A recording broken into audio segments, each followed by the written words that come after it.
In life, you never know what's going to happen. Sure, some things might seem unfair, but not all of them are bad. I once thought I'd never see a woman again after our first meeting, but then we ran into each other in the most unexpected place. Was it a miracle or fate? Never in a million years did I think our futures would turn out this way. My name is Jake, 30 years old. I work in the product planning department at the headquarters of a food company. I thought it'd be fun if something I came up with could benefit someone or make them excited. That's why I wanted to get into planning, and I found this job. They were hiring fresh out of college, looking for some young blood. Most of my work involves analyzing and collecting data, mostly under the guidance of my seniors. But I always hoped that one day it'd be my turn. Try drafting a proposal. I still remember the thrill when I was given that chance and the joy I felt when even a small project was approved. At 28, I took a big risk and made a proposal for a new project. It got approved and was a huge success. I even won the President's Award. Getting here wasn't easy, but I felt things had been going smoothly. Before I knew it, I hit 30. My parents were getting worried, always asking, "All you do is work. What about settling down?" Both of my parents got married when they were 22. My brother tied the knot at 24. So, they were probably concerned seeing me still single at 30. I know someone who's looking for a match. My mom suggested an arranged date. The idea didn't excite me, but my mom said, "It's not as formal as you think. Why not give it a shot?" Apparently, she had already shown that person my picture. I was annoyed she did that without asking, but she said the response was positive. The woman's name is Catherine. She's 28 and works as a nurse. "I'll send you her picture, take a look." My mom, sounding quite excited, hung up the phone without waiting for my response.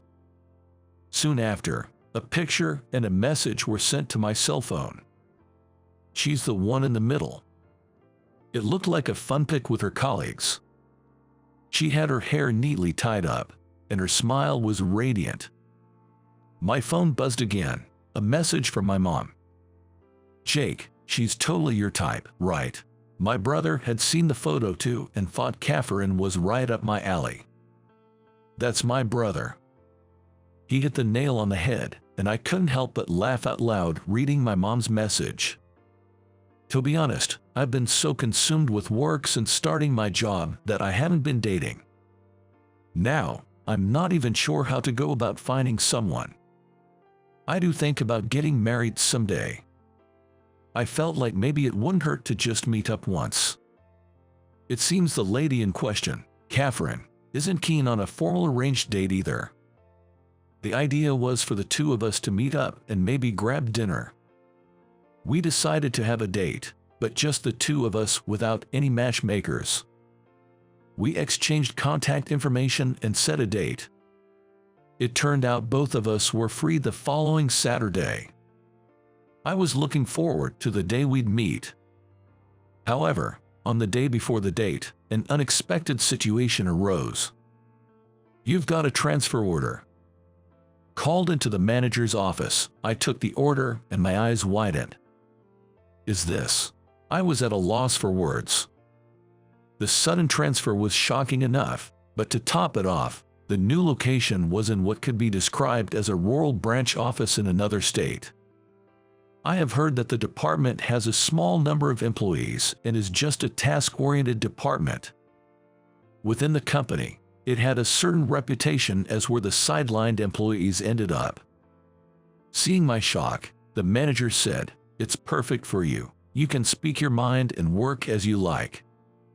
Apparently, he had recommended me for this transfer. While HR and the higher-ups were skeptical, the manager was convinced that I'd bring fresh energy and boost business, or so he claimed. Whether it was true or not, I heard the CEO had high hopes for my transfer too. "You're lucky," the manager said with a smirk. "Why did this happen?" That's when it hit me after hearing the words, "You can speak your mind and work however you want." Ever since I won an award within the company, the manager's attitude towards me changed drastically. "Hey, Jake, where's that report I asked for?" Looking back, that was the beginning. "Which one are you referring to?" "You know, the one I asked for a week ago," he retorted, his brows furrowing with frustration. But I had no recollection of him asking, and it was rare for him to make direct requests. Without any specifics, he publicly reprimanded me. "Don't get ahead of yourself, all right? I don't know why the director lied about asking me to do it, but he just lectured me and left." There were no urgent follow-up instructions either. I figured he must have been mistaken. However, from then on, he became more confrontational, often making snide remarks. That's when it hit me. A while back, there was a project that the manager pushed through based on his whims. Most of its content was his brainchild. However, it resembled a proposal that had been rejected in the past. Other companies had tried something similar and failed, and it wasn't in line with current market needs. While many disagreed, no one dared to oppose the manager. I, however, offered him some advice. It seems he didn't take kindly to it. That's probably why he targeted me. I regretted speaking up, but continued to work diligently while trying to avoid upsetting him. Seems it didn't work. And as a result, I got what felt like a demotion. "You're moving in 2 weeks. Make sure you hand everything over properly." With that, the manager walked away with a spring in his step.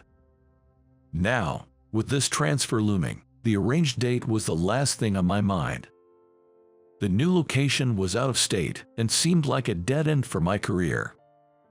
I thought I should call off the date before things got serious. However, I had already made a reservation at the restaurant. Canceling last minute didn't feel right, and telling Catherine over the phone seemed too rude.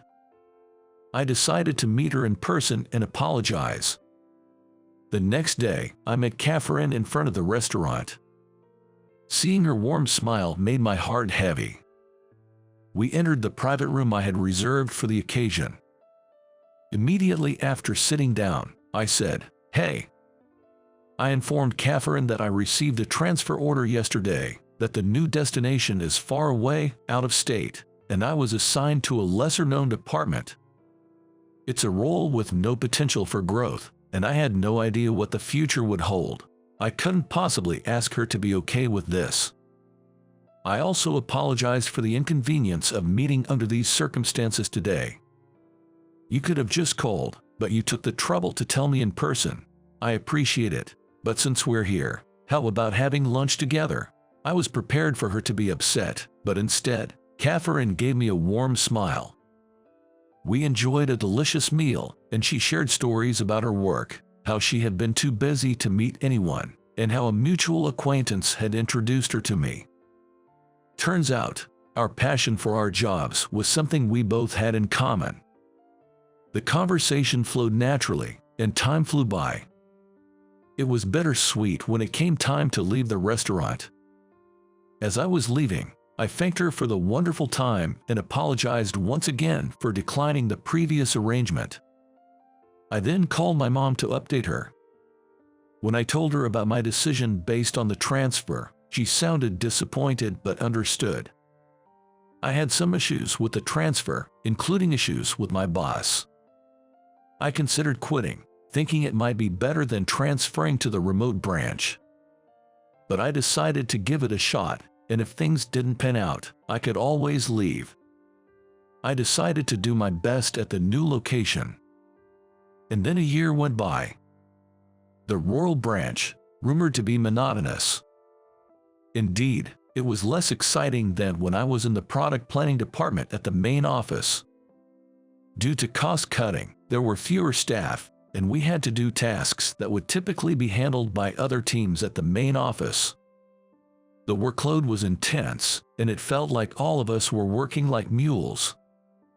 Working overtime nonstop, I've been guzzling energy drinks just to keep going. It's been really tough on my body. And then, on a scorching summer day, as I was heading to the bus terminal, I suddenly felt unwell. I tried to sit on a bench but felt dizzy. I collapsed. I was suffering from mild heat stroke at this time. An elderly man nearby shouted, "Are you okay?" But all I could do was nod weakly. Then, I heard a familiar female voice ask, "Are you all right?"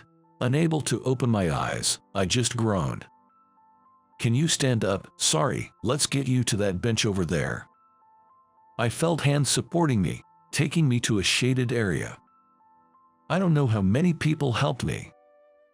They bought me water, fanned me, and took care of me. The woman who had spoken to me checked my pulse and felt my forehead to check my temperature. After some hydration and cooling down, I began to feel better. Once I felt a bit clearer, I thanked everyone, and they left.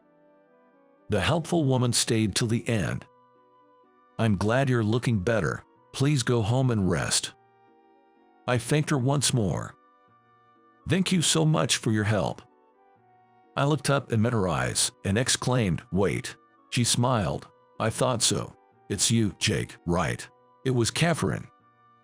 She had not recognized me initially, but noticed the resemblance once I began to recover. I hadn't been able to see her face clearly, and only realized now. "But why are you here, Catherine?" She mentioned she was on a solo trip, taking a break. "It's surprising you recognized me from just one meeting." We laughed about it. Seeing that I was feeling better, Catherine looked relieved. I wanted to thank her properly, but decided to rest for the day. She mentioned she'd be in a nearby hotel the next day. We agreed to meet up the next Saturday. And the next day, I called my office right after and took a proper day off, and my body recovered. I let Catherine know that I was feeling better. While eating at a recommended upscale restaurant, I asked Catherine why she was traveling alone. Catherine wanted to be healed by nature while taking in the sights of various regions. But I could sense a hint of sadness in her expression. I'd get pretty worn out, so I took some time off on a whim. Catherine said that, though her smile looked forced. "How about you, Jake?" She shifted the topic to me, and I shared my recent happenings. I talked about my less satisfying job compared to before, and vented a bit. I realized how much I love the projects I used to work on. I'm not quite content with my current environment. When I first transferred here, I was determined to return to the main office and make a mark, but lately, I've been thinking that maybe trying something different might not be a bad idea. Hearing that, Catherine mused, "Maybe I should come over here. The air is fresh, and it's comforting." She looked distant. Her expression was still somewhat downcast. "What happened?" I asked out of concern. It turned out that her solo journey wasn't just for vacation. Catherine is a nurse at a major hospital. She works in a hospital ward and has a large number of patients that one person handles. While she's proud of her nursing career, she feels she's been too emotionally involved with each patient, which has drained her spirit. She started to wonder if nursing might not be the right career for her. She thought she had overcome such feelings a long time ago, but now they're resurfacing. She's contemplating quitting her nursing job. Not all of them are discharged from the hospital in good health. It might be even tougher than I imagine. Though it's not my place to say, I offered, "Maybe you need a break. Taking some time off can be necessary." It felt like I was talking more to myself than to Catherine. "Maybe I should quit too," I exclaimed with a stretch and a grin. For some reason, I blurted out something completely unexpected. "If you're up for it, why don't we travel together?" What was I thinking? But it wasn't a lie. What was it?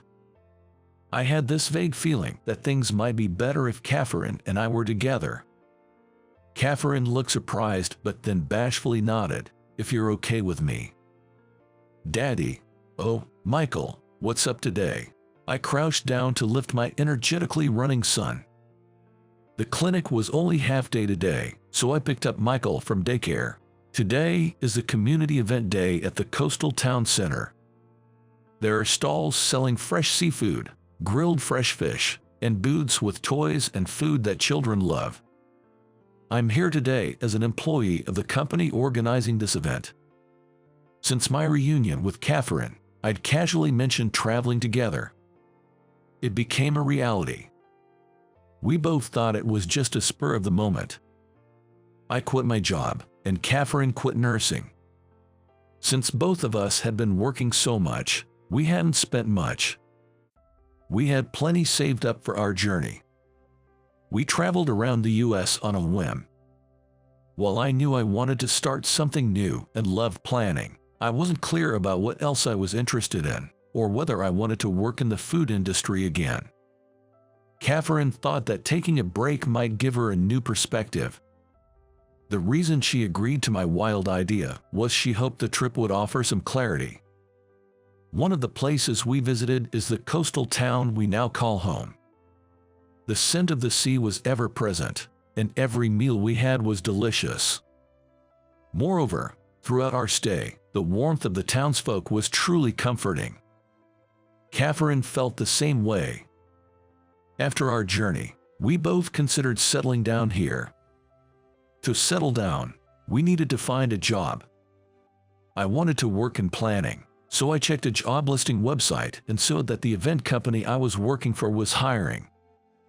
Based on my past work, whether it was in food or miscellaneous goods, I had been thinking narrowly, but I immediately thought, this is it, for someone else.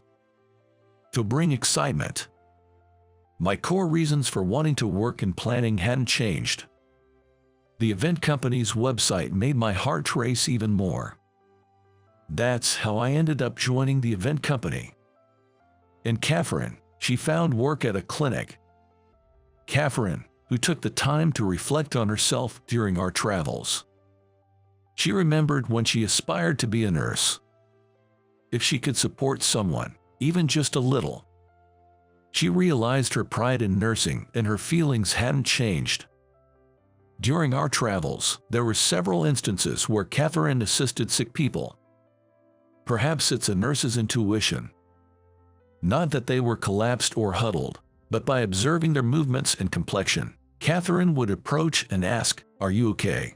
With swift actions, she'd calm them down, or make them feel a bit better, just like she did for me. I often think nursing is her true calling. I believe Catherine realized that too. Without hesitation, Catherine searched for a nursing job. And she found her current clinic. The clinic is closely connected to the local community. She said she hoped to support the folks in our beloved town. Our trip with Catherine, though spontaneous, never felt out of place. Being with her felt natural, or rather, there was an overwhelming sense of excitement. Our bond quickly grew closer. After living in this town for a while, with the thought, if it's with Catherine in mind, I made a heartfelt confession, almost like a proposal, asking, "Would you stay with me from now on?" To my joy, Catherine felt the same way. We dated for about a year, and then we got married. And then our son, Michael, was born. By the way, my family wasn't surprised when Catherine and I got married. They had anticipated this from the time we started our trip. Especially my mom and older brother, they still claim they played Cupid. Catherine's family is also supportive, happy to see her smiling, even though we're living far away. Had I not met Catherine, I might not have taken such a bold step. Looking back, that unexpected job transfer might have been a turning point leading to this happy future. Far from being a demotion, I think of it as a promotion. But the courage I had at that time is still a mystery to me. What was that about? It was strange, right? Catherine and I often reminisce and laugh about it. Maybe it was a mix of a miracle and destiny. While cherishing these happy moments, I hope we can keep smiling in this town we love so much.